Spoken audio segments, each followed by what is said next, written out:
Hello，大家好，这一期我们来看发条最后哥的一个出装符文搭配，还有它的中路兑现情况。发条其实前期的话也是只能说就是后期英雄该前期的时候缺伤害的还是缺伤害哈，但2件套3件套以后就大帽做出来，基本上你看那些英雄大帽做出来以后，他这个爆发伤害就完全是够的。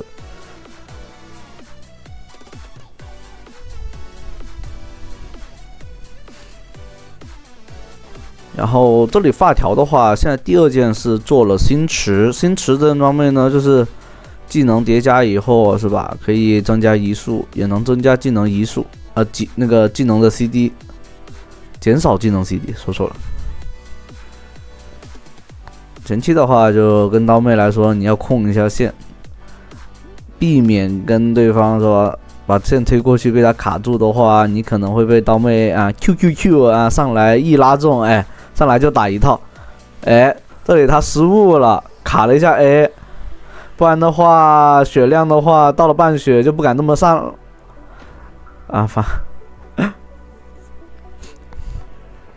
这里的话就可以看到刀妹那一下平 A 失误了，如果没失误的话，其实还不能这么打。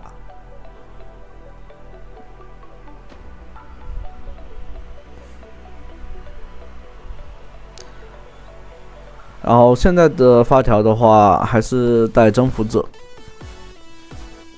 根据自己的那个技能攻击频率，把征服者叠满以后，打出来伤害会更多。不会像那个叫什么电刑一样打一套最高爆发，然后后续伤害其实会差很多。这里就算被拉了也没太大关系因为对方只是不想给补兵的机会，想让这边漏兵嘛。艾克回头打，有大招了。这里 Q 一下，刚好杀掉这个加里奥，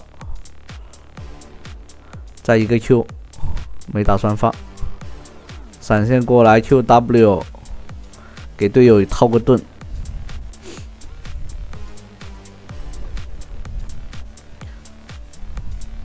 就有时候玩的话，我感觉或许会有一些玩家可能是吧，没那么熟练，或者说。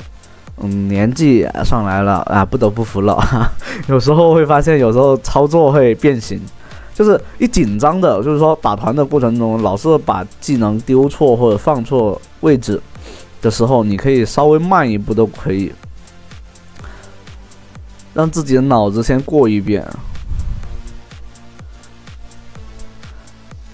就是你要习惯性的去想，我放完这个技能，下一个技能要丢给谁？可能有时候会慢一拍，但你这种训练方式会让你在，看到没有？这里面的话，大招放自己身上了，想 Q 接大招的，但在自己身上放出来了。这就是这种会有时候会这样子，就是脑子一热火，你都不知道你自己在打什么，这就是反面教材哈。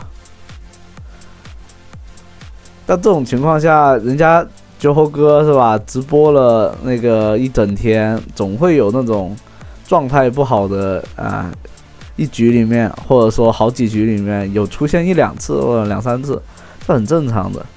但他多多少少还能通过自己的肌肉记忆，还有因为他们脑子里面已经会有就是下意识，就像你喜欢思考的人，或者是喜欢问问题，就是想办法解决问题的人，那你解决问题的能力就是有那么一定的熟练度其实有一些人他并不是那么优秀，只不过他们经历的更多，然后他们能去解决问题、处理问题，就像我们玩游戏一样高手并不是个个都是天赋那么好，如果天赋那么好的话，那职业真的就随便打了。只不过更多的还是需要有一些，是吧？去练习。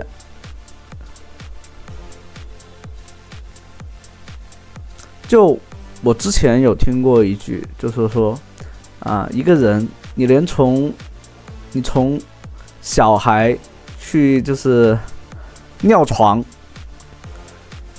你都要学习，虽然说是人体发育过程中慢慢健全但这个过程就是在学习如何不尿床，你都要花个6-7年，甚至更长。有一些人到了10岁可能还会尿床对吧？那这种东西也是需要去学习的，去成长的。就像你玩这个英雄一样，也是。当你练出了肌肉记忆以后，你就知道我什么时候我在被窝里的时候，我不会尿床这里闪现，但跑得好快，对面莉莉娅，刀妹过来收割，跑不掉了。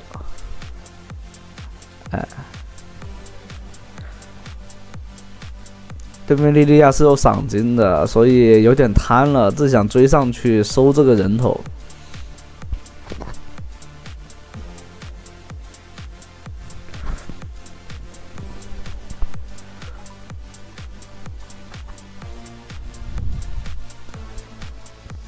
估计是还是应该是我这里听到酒后哥又有说，应该是被上面几局，因为我这里录制了他好几个小时，好多都输掉了，只剩下这一局没有输的。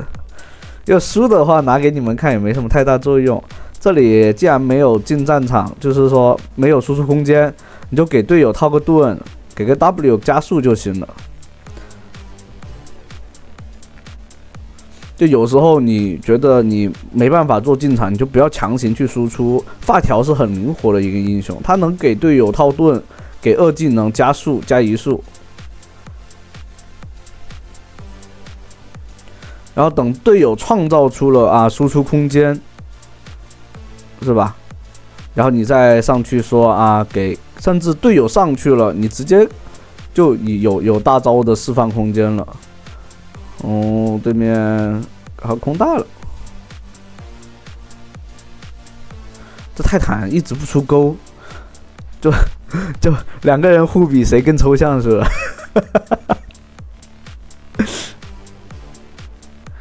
这泰坦没大招可以理解，但不出钩，一次钩都不出，就那句话我宁愿什么也不做，也不愿意犯错，是吧？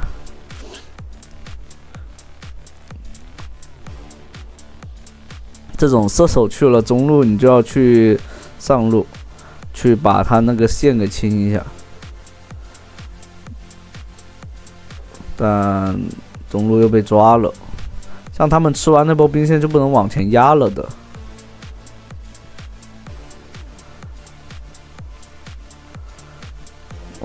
对面选择越塔的话，其实有一定的空间的。加里奥还冲上来送人头，他反向E都能跑掉了。对面也在给机会哦。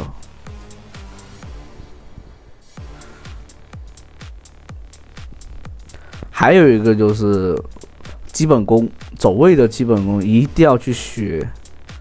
有时候不能贪伤害，这也是很关键的一个点。像发条这种没位移的英雄，他就不能去贪伤害。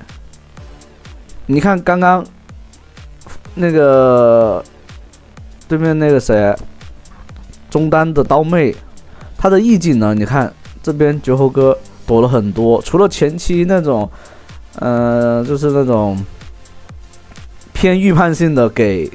另外一回事，打团的时候刀妹是很难说完全预判的。你看，像这种情况下，它就是有偏预判性的，你能走掉就走掉，走不掉就没办法走掉了。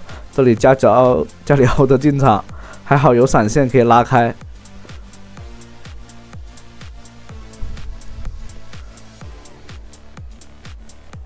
像这种就是不要想着去拿人头了 ，QW 能帮队友打输出，把自己的输出打出来就够了。发条等3件套以后，其实完全就不怕那个没人头的，因为大帽，然后后面第4件做了那个法爆球以后，那收割能力是很强的。虽然说发条能赶紧发育，赶紧发育，但有时候你要去强迫这个英雄在前期就要拿到像这种射手那种像沙弥拉一些这种，是吧？拿到优势以后就各种秒，不太可能了。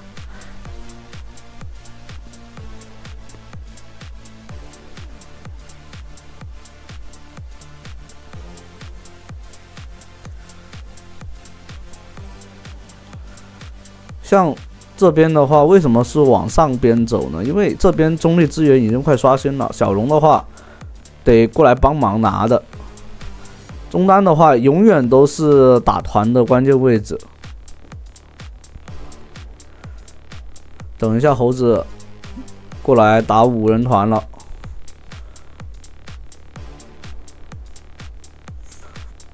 就有利用 QW 去打消耗就好了。这里大招拉了个大的，但是加里奥利用大招跑路了，直接让队友来打大龙，顺便路过的时候把中1塔给推了。像这种对面状态并不是很好，就赶紧可以过来打大龙。虽然说对面卢锡安来了，但已经打完了。对于这是主要是这个辅助，说实话很抽象哈，也不过去卡一下，给个视野。如果莉莉娅是吧，突然过来闪现 Q 接大招，晕住5个人，那这个大龙可能抢不了了。但还好的就是打的那个速度比较快。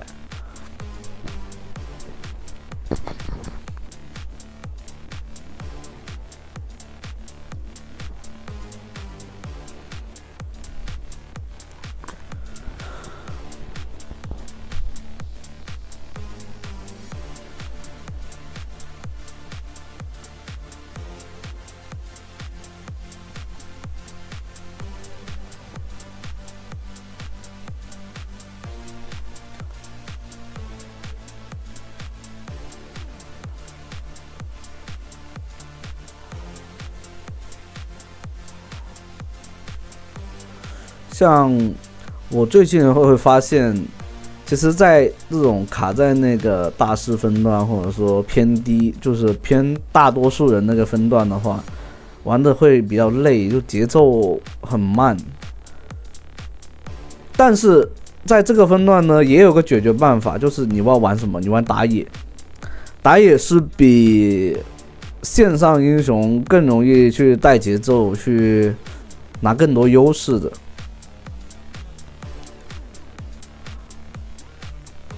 但队友送太多那是另外一回事啊。但只要军事局的话，你玩打野的胜率其实会高过其他路很多。这里开机炮，赶紧拉开，来接队友，接了他感觉自己要接死了 ，QW 没命中，可惜，他扭了一下。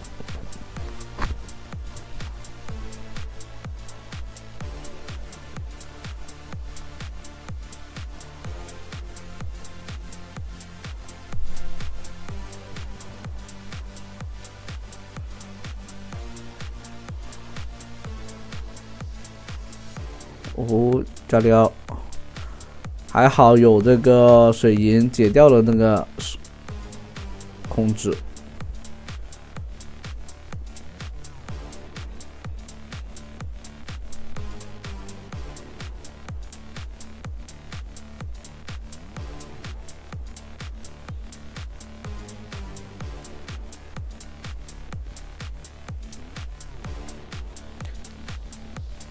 这里刀妹的话，后面应该是有人的，但队友那边直接阻断了，把人给赶走了。猴子玩这种肉猴子很肥，很肉啊，打半天打不死。但这种就是队友跟不上输出，没有，就是怎么说呢？对面就全就是4个人集火的话是完全扛不住的。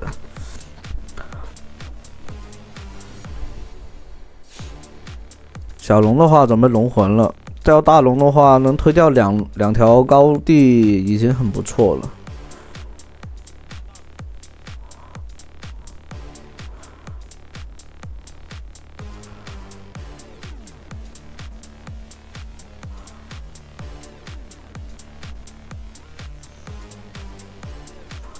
像这种情况掉点的话，让队友直接去拿小龙就好了。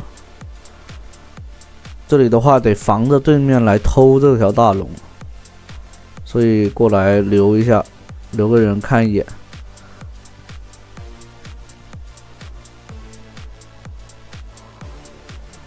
莉莉娅果然在这边偷，猴子做个进场。这种情况下，就算对面拿到大龙，也没啥办法，因为肯定5个人掉点的，对面也直接选择投降了。好，那这期的话就到这啦，欢迎大家收看，拜拜。